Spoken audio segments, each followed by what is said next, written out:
अभी खैर वो नहीं है कि मैं पुलिस को लेने गए, चलिए हमको पड़ोसी एक बोल दिए थे, क्या बोलते हैं जेल जाएगा तो ले जाना। 2019 में भी यही रोल ये निभाए जो ये अभी निभा रहे हैं, और ये अपने आप को पति बोलते हैं। प्रेगनेंसी के टाइम में यहाँ पे हमको छोड़ दिए थे, साल भर 6 मंथ। आप किसी से मेरे मोहल्ला में पूछ लीजिए, रोते थे हम इनके टाइम के, रोते थे। करना था तुम लोग को कर ली, पापा यहाँ है, मम्मी यहाँ बैठे हुए, अब तुमको क्या करना है? पहले तो जो मेरा केस चल रहा है, जो मेरा मेंटेनेंस का डिग्री हुआ है, वो मेंटेनेंस ये हमको दे जितना मेरा हुआ है, पर मंथ मेरे अकाउंट में पैसा डाले, क्योंकि हम इनसे 10, 20, 100, 50 नहीं मांगेंगे, और मेरा ये नॉमिनी में नाम दे। पहले मेरा नॉमिनी में नाम, नौकरी में नॉमिनी में नाम नहीं है तुम्हारा? नहीं, अभी तक नहीं है ना। मेरा वोटर कार्ड है ना, इनके साथ मेरा आधार कार्ड है ना, मेरा इनका थोड़ा सा पूछ लो तो क्यों नहीं है? एक चीज बता रहे हैं, शुरू से ही झगड़ा कर रही थी, शादी का पहले का, शादी के पहले की है, ठीक है। जो पत्नी से शादी की है तो सबसे पहला धर्म क्या होता है पति का? ठीक है, तो शुरू से ही झगड़ा करते रही, तुम गई उसके बाद स्टार्ट कर दी? अरे बहुत एकदम मैंने रहती थी 10-15 दिन या महीना भर, उसके बाद से चलाती थी, है ना? करते थे। सुनिए मेरे नहीं, सुनिए पहले आप चुप रहिए। आइए बोल रहे हैं झगड़ा करते थे, शादी का इनका हाइड्रोसिल फुला, अब हम सब हम डिक्लेयर करते कैमरा के सामने, शादी भी इनका हाइड्रोसिल फुला हुआ था, ठीक। ये मेरे साथ संपर्क नहीं बना पाते थे। संपर्क जब आप नहीं बनाएंगे तो बच्चा हम पैदा कहाँ से करेंगे? कहाँ से बच्चा पैदा? पहले एक मिनट जो बोले देखिए, सुनिए देखिए, सच आज सिर्फ सच निकलेगा मुझसे, आपके और मेरे। आप चुप रहिए। शादी में इनका हाइड्रोसिल फुला हुआ था, आप इनका डॉक्यूमेंट ये रिपोर्ट मेडिकल देख सकते हैं। जब सोइएगा नहीं तो बच्चा पैदा कहाँ से होगा? इनका कहना था एक बार सोए हमको बच्चा हो, हमको नहीं हुआ, ठीक। इसके बाद शादी के कुछ दिन के बाद इनका ऑपरेशन हो गया, 15-20 दिन के बाद, जो कि हम साड़ी वाड़ी मेहंदी उंदी लगा जो जैसे आते था, इनको रिम्स ले जाते थे दिखाने, हम लाइन में लग के इनको दिखाते थे, ठीक। इनका ऑपरेशन हुआ, डॉक्टर बोले 6 मंथ आप नहीं करना। फिर रक्षाबंधन में हम घर आ गए कंप्लीट, अब मई में शादी भी कर आ गए, नवंबर दिसंबर हो ही गया। फिर ये हमको लेने आए गए, इनके बाद से इनकी माँ जो बोलेंगे हम सब सच बोलेंगे। इनकी माँ क्या बोलने लगी, हमको ना अब रोना आता है, सो लोग बोलता है कि पुतहू क्या बांझ लाई है, ठीक। चलिए सास जो बोली, आप तो मेरे हस्बैंड थे, आप तो अपना सिचुएशन जान रहे हैं कि क्या मेरे साथ सिचुएशन है, हम हस्बैंड के साथ संपर्क बना रहे हैं कि नहीं बना रहे, नहीं। इसके बाद ये पहला ट्रीटमेंट हमको सेक्टर 12 में कोई लेडीज डॉक्टर है, उनके पास ही हमको ले गई, जहाँ की मेरा दुर्गति पुरवा दिए वो प्रोसेस करने में, ठीक है, क्योंकि संपर्क बना नहीं था अच्छे से मेरा। तो डॉक्टर जो भी करती थी तो हमको पेन होता था, तो अपने हस्बैंड का भी बोलेंगे ना, लेटा देना, लड़का है उससे पाइप डाल देना, देखना ओवरी वगैरह, ठीक है। उसके बाद हम गैस में को बनने लगा पेट में, हम इनको बोले देखिए ना डॉक्टर ऐसे करती है, हमको खराब भी लगता है और हमको दर्द होता है, तो कुछ दिन रुक जाते हैं ना, ये नहीं हमको बच्चा चाहिए, ऐसे होते होते हो गया। उसके बाद ये फिर हमको संजीता दास के डॉक्टर के पास ले गए, ठीक है। उसके बाद मेरा जब हमको सुई वगैरह इंजेक्शन वगैरह बहुत पड़ने लगा, फिर मेरा सब कुछ देखी, फिर हम एक दिन मैम को बोले मैम एक बार आप मेरे हस्बैंड का कीजिए, आप हमको कौन सा इंजेक्शन लगाती है, मेरा दिन प्रतिदिन बॉडी ना मतलब कि मतलब हैवी हो रहा है, बढ़ रहा है, हमको ऐसा लग रहा है। तो मैम बोली क्या अच्छा ठीक, इनको बोली स्पर्म देने के लिए, जो कि इनसे नहीं हो पाता था, ठीक है। तो ये बहुत दिन तक मेरे साथ संपर्क नहीं बना। उसके बाद ये अपना स्पर्म दिए, जिसमें इनका हुआ कि ये नहीं, तो संजीता दास ये बोली कि तुम बाप नहीं बनेगा, ठीक है। और अगर कोई डॉक्टर तुमको ये बोल दे कि तुम अगर बाप बनोगे हम डॉक्टरी छोड़ देंगे, ये संजीता दास का रिपोर्ट है। आपके पास रिपोर्ट है? लेके नहीं आए, जा गलती कर दिए। उसके बाद आप ही ना रखे हैं, मेरे पास नहीं, आपके गोदरेज में होगा या फिर आपके पलंग में होगा, दिखाते ना रिपोर्ट। अरे तो आप ही ना लिए थे, तो दिखाते नहीं है आप, असली सबूत तो दिखाते। सुनिए तो आप रखे थे ना।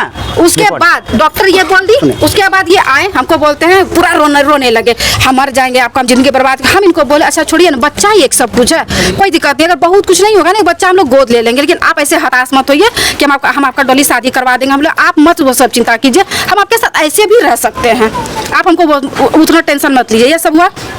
उसके बाद ये किसी और डॉक्टर से मिले। हाँ, इसके बाद क्या हुआ, डॉक्टर बोली कि ओवरी में इंजेक्शन वगैरह दे रही है, डॉक्टर से कुछ अकेले में बात की, ओवरी वगैरह में इंजेक्शन देने, किसी का और डाल के जो होता है वो, ठीक है। तो ये अपने भाई का लेने के लिए सोचे थे, तो हमको एक दिन ऐसे डॉक्टर पास ले गए। तो डॉक्टर झूठ काहे बोल रहे हैं? एक बात भी झूठ नहीं बोल रहे हैं, भगवान का कसम, एक बात भी नहीं। सुनिए देखिए, अरे एक आदमी को ठीक है। उसके बाद हमको संजीता दास बोलती है कि रेडी हो जा। हमने मैम किस चीज के लिए? तो यहाँ पे नाभि देख रहे तो औरत सवार यहाँ पे नाभि में सुई लेने के लिए। हम इनको पूछे किस चीज का प्रोसेस है, तो इस चीज का। हम बोले हम नहीं लेंगे सुई। आज अगर मान लीजिए आज आप मेरे सपोर्ट में बोल रहे हैं दूसरे का बच्चा, कल के डेट में बोल दीजिए मेरा बच्चा नहीं है, तब हम क्या करेंगे? हम वो चीज नहीं लिया, फिर हम वापस आ गए। इसके लिए भी हमको ज़्यादा फोर्स नहीं किए, ठीक है, क्या तुमको करना है ये फोर्स नहीं किए। उसके बाद उसके बाद फिर एक कोई आयुर्वेदिक डॉक्टर से मिले, ठीक है, तो डॉक्टर पास जो भी अपना बोले होंगे तो वो मैं हमको आए, हमको देखे सब कुछ कि क्या है नहीं है, तो वो बोले तुम्हारे में कोई दिक्कत नहीं, रिपोर्ट वगैरह, इनको कोई वो इंजेक्शन दिए जो कि ये लेते थे। उसके बाद ये फिर इनका 1.5-2 मंथ तक हम लोग कुछ भी रिलेशन वगैरह नहीं बना, फिर ये अपना चेक करवाएं, 70% इनका 70% निकला कीटाणु। उसके बाद फिर हमको डॉक्टर प्रोसेस बताएं कि आप इनको कि कैसे वाइफ के साथ रहना फिर बचाओ, उस विधि से एक हमको बेटी हुई, ठीक है। उसके बाद हमको 4-5 मंथ का प्रेगनेंसी में रहा होगा, ये हमको मायके मिला के छोड़ दिए, मात्र 8,000 रुपया लेके 8,000 रुपया दे के हमको भेजे। उसके बाद हम हॉस्पिटल में हैं, अपने हस्बैंड के लिए हम रो रहे हैं कि आप एक बार हम उनको देख ले। उस दिक्कत में भी क्या बोलता है, मेरी माँ का तबियत खराब है, हम नहीं आएंगे। उसके बाद डॉक्टर जब इनको कॉल करके बोल रही है कि सीजर का हम सीजन नहीं काटेंगे जब तक तुम नहीं आएगा, तब ये ऑपरेशन के 8वें या 9वें दिन के बाद ये आए, और आए तो आए बच्चे के छठी में बच्चा का कपड़ा जो नहीं होता हम लोग गिफ्ट में देते हैं 150-200 वाला, वो लेके आए। मेरे लिए कुछ नहीं, ना बच्चे के लिए मठिया लेके आए, ना पायल लेके आए, ना मेरे लिए कुछ भी लेके आए। उसके बाद ये हमको छोड़ दिए, फिर दुर्गा पूजा में हमको ये लेने आए। उसके बाद फिर यही वहाँ जाने के बाद यही गति, यही सब गति है। ठीक है, तुम्हारा जैसे कोर्ट से करियो कि मेंटेनेंस तुम्हें किसकी थी, लागू हो गया है? हाँ, मेरा 2 साल पहले डिग्री हो चुका है। तो डिग्री हो गया है। हाँ, लेकिन फिर भी हम इन पे कोई नोटिस वगैरह वैसा नहीं भेजवाते थे कि शायद आ जाए। तुम्हारा जैसे कि एक बेटी है, ठीक है, इस चीज़ से तो ये पता चलता है कि तुम पति से प्यार की हो। जितना तुम्हारी बातें हम सुने हैं की हो, हर जगह पत्नी गलत नहीं रहती है या हर जगह पति गलत नहीं रहता है। तुम्हारी बातें से हमको लगा कि तुम अपने पति का हर हाल में साथ रखना चाहिए, छोड़ना नहीं चाहिए हमेशा से। तो अभी ये चीज़ बताओ कि जैसे तुम्हारी मम्मी है, पापा है, एक गांव घर है, पूरे समाज है। अब ठीक है तुम जॉब करती हो, लेकिन पति का होना बहुत जरूरी है। और जिंदगी सबको अपने अपने जीने का भी हक है। जबरदस्ती हम भी नहीं बोलेंगे कि तुम पति के साथ जाओ, क्योंकि हो सके कल हम भेज दे, कल कुछ कर लोगी तो हम नहीं फंसेंगे या कोई भी नहीं फंसेगा। तो ये जिंदगी जीने का सबका हक है। और कोई डिग्री या कुछ भी, मतलब कोई डिग्री हो या कोई समाज हो या कोई दुनिया या हम ही हो, पति पत्नी का जो प्यार होता है ना, वो हम लोग नहीं कर सकते जब तक तुम दोनों का दिल नहीं मिलेगा। डिग्री भी कोई काम का, इसको भी सेक्शन 9 वाला में डिग्री मिल चुका है कि पत्नी को लेकर जा सकता है, तुमको भी मिल चुका है, तो तुम दोनों कर ही चुकी हो। अब ये बताओ कि जैसे पति के साथ तुमको रहना है, तो क्या तुमको मेंटेनेंस चाहिए? हाँ बिल्कुल, क्योंकि मैम इनके पास हम हमेशा 150 नहीं हम बात कर रहे हैं उतना ही हमको बताओ। तुमको मेंटेनेंस चाहिए, ठीक है, पहला तुमको मेंटेनेंस चाहिए, दूसरा नॉमिनी में नाम चाहिए, ठीक है, दूसरा नॉमिनी में नाम चाहिए, तीसरा कोई और शर्त? मेरे ख्याल से सर पे तो रिश्ता नहीं चलता है, हस्बैंड वाइफ भी यहाँ पर जो रिश्ता तुम्हारा बन चुका है ना, अगर जैसे ये बात बोल रही हो तो वो शर्त ही है। तो शर्त तब तो बहुत कुछ लागू होता है, जैसे हम अपने तरीके से जिए, अपना हम खुल के हंसे, तो या हमको किसी चीज पे पाबंदी नहीं लगाए, तो वैसा शर्त तुमको लगता है लिस्ट बहुत लंबा हो जाएगा। अभी फिलहाल जो चीज तुम बोल रही हो, शर्त मेन इम्पोर्टेंट, नॉमिनी में नाम, हाँ, मेंटेनेंस चाहिए, ठीक। आप मंथली कितना कमाते हो? मैं ये जैसे आप जो ये कह रही है मेंटेनेंस ऐसे कितना बना है? मेंटेनेंस तो 16,000 पे बंधाया है। 16,000, हाँ ठीक है। जैसे मान लो कि अभी यहाँ मायके रहती तो मेंटेनेंस तुमको 16,000 ये देते हैं, क्योंकि यहाँ रह रही हो। अब यहाँ इनके पास रहेगी, तुम्हारे बच्चे का पढ़ाई लिखाई सारा मेंटेनेंस तुमको सिर्फ तुम्हारे अपने खर्च के लिए, जिसका कोई हिसाब ही तुमसे कभी नहीं लेंगे।